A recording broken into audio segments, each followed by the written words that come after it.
Cars have become increasingly prevalent in today's society, with people using them on road trips, work commutes, and sports travel. However, the increased use of cars comes with negative consequences.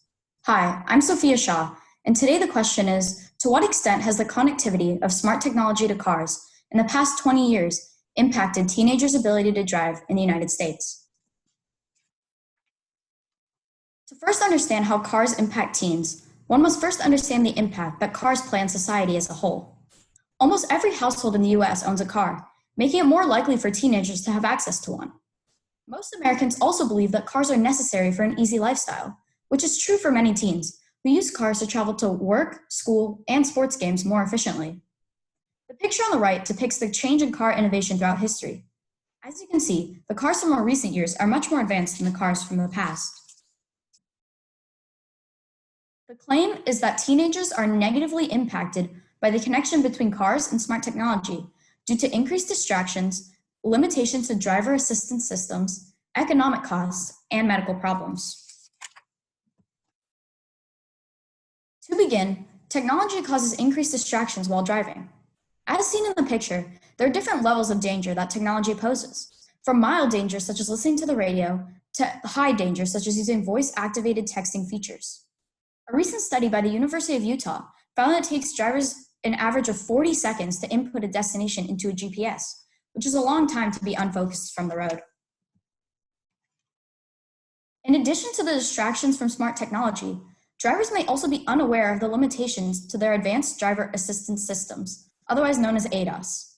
Some examples of ADAS, as seen on the diagram, include blind spot monitors, automatic braking, adaptive cruise control, lane keep assist, and many more. Many drivers are uninformed or simply unaware of their ADAS functionality. For example, 80% of drivers were unaware of the limitations placed upon their blind spot monitors. They may falsely think it'll work 100% of the time and place more importance on the systems than physically checking their mirrors. Drivers may also be misinformed about the effectiveness of their ADAS. The limitations of ADAS, paired with decreased focus, as stated earlier, drastically increases the number of crashes that are likely to occur for teens in America. Increased crashes not only affect teenagers, but contribute to societal economic problems as a whole. Motor vehicle crashes can cause teen insurance rates to skyrocket due to property damage, causing many teens to be unable to pay their bills and also leading to debt. Accidents also cause millions of injuries, as shown on the graphic, which in turn causes job losses and increased medical expenses. Overall, accidents just involving teens cost the country as a whole $34 billion every year. Motor vehicle crashes also cause medical problems.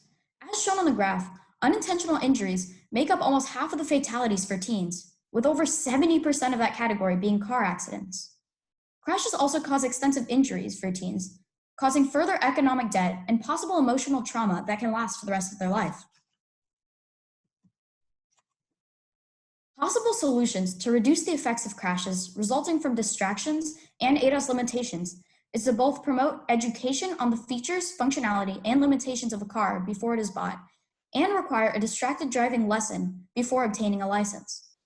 Although the enforcement and implementation of these solutions may be challenging, they will greatly reduce the number of crashes by bringing more awareness to the problems of smart technology and cars, also decreasing the medical and economic problems that result from accidents.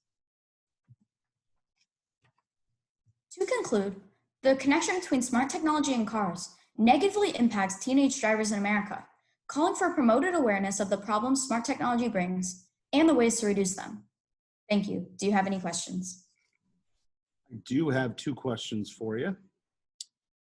First up, was there evidence that you gathered that you didn't use, and then why didn't you use it? I originally had gathered evidence about smart cars and self-driving cars and how that plays a role into crashes.